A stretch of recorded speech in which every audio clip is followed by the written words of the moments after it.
الحمد لله كفى وسلام على عباده الذين اصطفى أما بعد فأعوذ بالله من الشيطان الرجيم بسم الله الرحمن الرحيم وَإِذْ يَمْكُرُ بِكَ الَّذِينَ كَفَرُوا لِيُثْبِتُوكَ أَوْ يَقْتُلُوكَ أَوْ يُخْرِجُوكَ وَيَمْكُرُونَ وَيَمْكُرُ اللَّهُ وَاللَّهُ خَيْرُ الْمَاكِرِينَ صدق اللہ العظیم وقال رسول اللہ صلی اللہ علیہ وسلم من احیا سنتی فقد احبنی ومن احبنی کان معی فی الجنہ او کما قال صلی اللہ علیہ وسلم۔ میرے بھائیو، محترم بزرگوں اور دوستو، سیرت طیبہ کے عنوان سے متعلق بات چل رہی ہے۔ حضور اکرم صلی اللہ علیہ وسلم کی بعثت ساری انسانیت کے لیے، آپ علیہ السلام کا راستہ ساری انسانیت کے لیے، آپ کا طریقہ ساری انسانیت کے لیے۔ حضور اکرم صلی اللہ علیہ وسلم کا مکہ المکرمہ میں اظہار نبوت کے بعد 13 سالہ زندگی، اس کا تذکرہ مختصر طور پر ذکر کیا گیا۔ جب مدینہ المنورہ والوں نے آپ علیہ السلام سے بیعت کر لی اور آپ کو اپنے یہاں آنے کی دعوت دی، حضور اکرم صلی اللہ علیہ وسلم کو خواب کے ذریعے سے یہ بتایا گیا کہ آپ ہجرت کریں گے۔ بخاری شریف کی روایت کے اندر ہے، اللہ کے نبی علیہ السلام نے فرمایا، میں نے خواب میں دیکھا کہ میں ایک ایسی زمین کی طرف ہجرت کر رہا ہوں جہاں پر کھجور کے درخت کثرت سے ہیں۔ آپ نے فرمایا، میں یہ سمجھا کہ وہ یمامہ کی جگہ ہے، یا یہ کہ وہ ہجر کا علاقہ ہے۔ آپ نے فرمایا کہ پھر مجھے معلوم ہوا کہ وہ یثرب کا علاقہ ہے، جسے مدینہ کہا جاتا ہے۔ آپ کو خواب کے ذریعے سے جب یہ بات بتائی گئی کہ آپ ہجرت کریں گے، تو آپ نے اپنے صحابہ کرام رضوان اللہ تعالی علیہ مجمعین کو اس کی اطلاع دی اور صحابہ کو ہجرت کرنے کا حکم دیا۔ ہجرت کا مطلب دارالکفر سے دارالایمان کی طرف جانا۔ اب یہ ہجرت کرنا صحابہ کے لیے یا حضور اکرم صلی اللہ علیہ وسلم کے لیے معمولی چیز نہیں تھی، معمولی بات نہیں تھی۔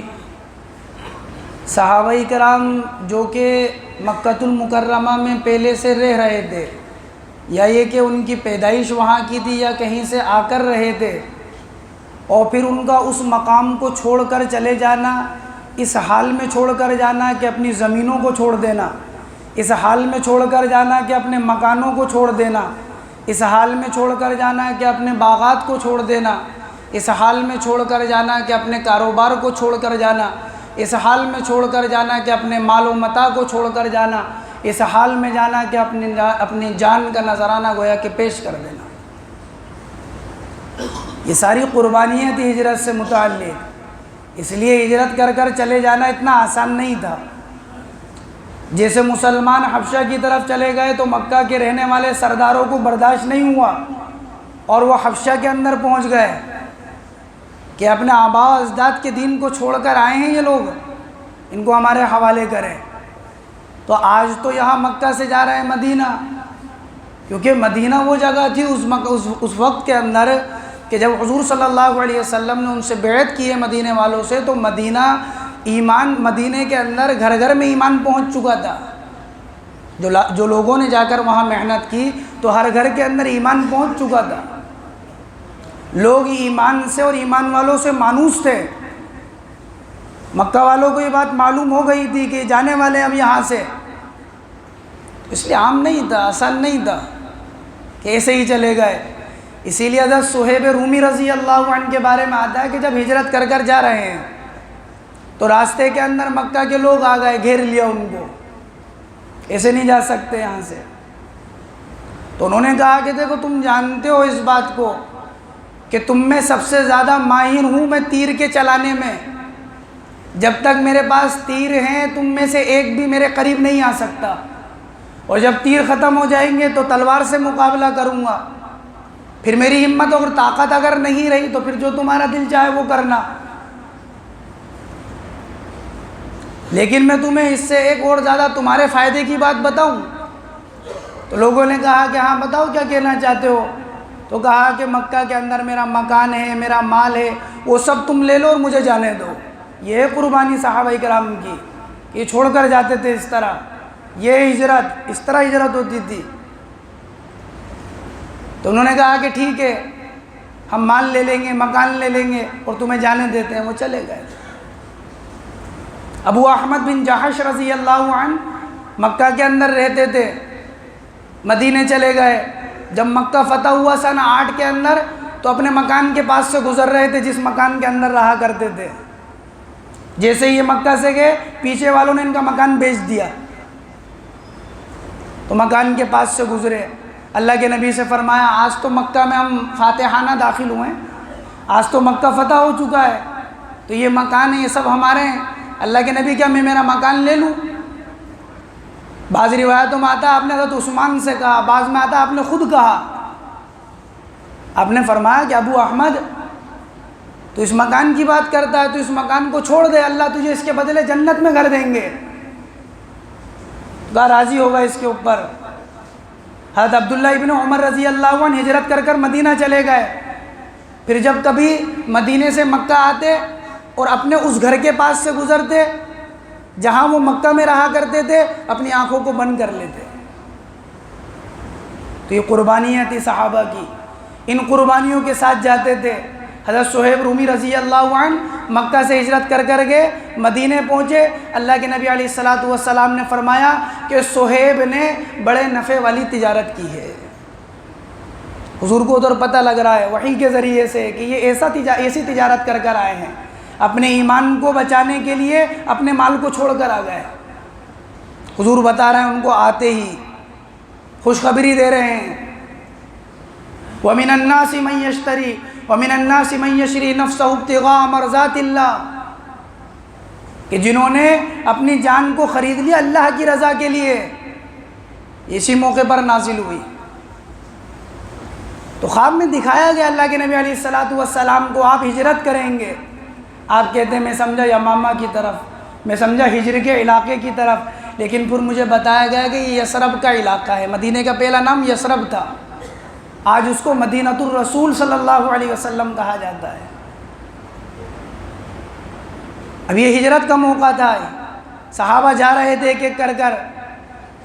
ادھر مشرکین مکہ کو یہ بات برداشت نہیں تھی، علم میں آ گئی تھی کہ جانے والے ہیں، تو دار الندوہ جو قصی بن کلاب کا مکان تھا وہاں ایک میٹنگ بلائی، ایک مشورہ بلایا، اور اس مشورے کے اندر مکہ کے بڑے بڑے سردار اور آپ کے رشتہ دار اس کے اندر موجود ہیں۔ ابو لہب اس مشورے میں موجود ہے، مکہ کے سرداروں میں ابو جہل موجود ہے، عتبہ بن ربیعہ اس کے اندر موجود ہے، شیبہ بن ربیعہ اس کے اندر موجود ہے۔ یہ سارے کے سارے سردار اور ان کے علاوہ اور بہت سے موجود ہیں۔ سب بیٹھے ہیں، آپس میں بات کر رہے ہیں، اگر یہ یہاں سے اس طرح چلے گئے تو ان کا دین غالب آ جائے گا، اور جب ان کا دین غالب آ جائے گا تو ہمارا کیا بنے گا، ہمارا کیا ہوگا، کیا کریں؟ تو ایک رائے دینے والے نے رائے دی کہ میرے تو یہ بات سمجھ میں آ رہی ہے کہ ہم ان کو قید کر دیتے ہیں اور پھر ان کا محاصرہ کر لیتے ہیں، باہر سے ان کی پہرے داری کرتے ہیں تاکہ یہ باہر نہیں نکل سکیں اور کسی کو دین کی دعوت نہیں دے سکیں، جیسے ہم نے نابغہ شاعر کے ساتھ کیا اور ہم نے زہیر شاعر کے ساتھ کیا، ہم نے ان کو قید کر دیا حتیٰ کہ وہ قید میں مر گئے، شاعروں کے نام لیے۔ ایسا ہی ان کے ساتھ کرتے ہیں۔ ایک آدمی کھڑا ہوا، اس نے کہا یہ تو عجیب رائے ہے، آج تم نے قید کر دیا تو کیا ہوا، ان کے خاندان والے، ان کے رشتہ دار والے، ان کے قبیلے والے وہ آئیں گے اور لوگ ایک دم حملہ کر دیں گے، ان کو لے جائیں گے بچا کر۔ ایک نے کہا کہ میری بھی ایک بات سمجھ میں آ رہی ہے، اگر کہو تو میں کچھ اپنی زبان سے کہوں؟ لوگوں نے کہا کہ ہاں بولو۔ تو میرے یہ بات سمجھ میں آ رہی ہے، ہم ان کو اس مکہ شہری سے نکال دیتے ہیں، جلا وطن کر دیتے ہیں۔ ایک آدمی کھڑا ہوا، اس نے کہا یہ تو اس سے پہلے والی رائے سے بھی کمزور رائے ہے، اگر آج ہم ان کو نکال دیں گے یہاں سے تو تمہیں معلوم نہیں ہے کہ جب یہ جس سے بات کرتے ہیں وہ ان کا ہو جاتا ہے، جو ان کے اخلاق سنتا ہے وہ ان کا ہو جاتا ہے، جو ان کو دیکھتا ہے وہ ان کا ہو جاتا ہے، جو ان کے دین میں چلا جاتا ہے وہ واپس نہیں لوٹتا ہے۔ کیا تمہارے علم میں یہ بات نہیں ہے؟ جب یہ یہاں سے نکل کر جائیں گے، لوگوں کو دین کی دعوت دیں گے، لوگ ان کے دین کو قبول کریں گے، اللہ کے احکامات کے اوپر آئیں گے، پھر ہمارا کیا بنے گا؟ یہ تو اور زیادہ کمزور رائے ہے۔ ابو جہل بیٹھا رہا، اس نے کہا کہ اگر تم سب کی رائے ہو تو میں کچھ بولوں؟ لوگوں نے کہا کہ ابو الحکم تم تو بڑے سمجھدار آدمی ہو، بولو تم کیا کہنا چاہتے ہو؟ کہا کہ میری رائے اور میرے ذہن میں ایسی بات ہے کہ ساری جڑ ہی کٹ جائے گی، اور خاموش ہو گئے یہ بات بول کر۔ لوگوں نے کہا ابو الحکم ضرور بتاؤ ہمیں وہ بات، ہمیں ضرور بتاؤ وہ بات، ایسی کیا بات تمہارے ذہن میں آ گئی کہ یہ ساری جڑ ہی کٹ جائے گی؟ کہا کہ میرے ذہن میں یہ بات ہے، تم میں سے ہر ایک سردار ایک ننگی تلوار کو لے کر آئے اور ہم رات کے وقت میں ان کے گھر کا محاصرہ کر لیں، جب یہ صبح کے وقت میں فجر کی نماز کے لیے نکلیں ہم سب ایک بار کی ان کے اوپر حملہ کر دیں اور ان کو ختم کر دیں۔ جب ان کو ختم کر دیں گے ان کے خاندان والے ہم سے کس کس سے بدلہ لیں گے؟ بالآخر اس بات پر فیصلہ ہو جائے گا کہ ایک خون بہانے کا جو مال پیش کیا جاتا ہے وہ پیش کرنے پر ان کے خاندان والے راضی ہو جائیں گے، ہم سب کی جان بچ جائے گی، ہم وہ مال پیش کر دیں گے۔ یہ میرے بات سمجھ میں آئی ہے۔ لوگوں نے کہا کیا اچھی رائے ہے، کیا بہتر رائے ہے، یہ بات تو ہمارے ذہن میں آئی نہیں کہ ٹھیک ہے اسی بات کے اوپر فیصلہ ہو جاتا ہے، ہم سب ایسا ہی کریں گے۔ ادھر یہ فیصلہ کر رہے ہیں، ادھر قرآن کی آیتوں کا نزول ہو رہا ہے۔ وَإِذْ يَمْكُرُ بِكَ الَّذِينَ كَفَرُوا لِيُثْبِتُوكَ أَوْ يَقْتُلُوكَ أَوْ يُخْرِجُوكَ۔ محمد صلی اللہ علیہ وسلم اس وقت کو یاد کریے جب یہ لوگ آپ کے خلاف منصوبے بنا رہے تھے کہ آپ کو قید کریں، آپ کو جلا وطن کریں یا آپ کو قتل کر دیں۔ وَيَمْكُرُونَ وَيَمْكُرُ اللَّهُ، یہ یہاں پر منصوبے بنا رہے تھے، اللہ آسمانوں کے اندر تدبیریں کر رہے تھے، اللہ آسمان میں منصوبے بنا رہے تھے۔ واللہ خیر الماکرین، اور اللہ بہترین منصوبہ بنانے والے ہیں۔ یہ کیا منصوبے بنا رہے ہیں؟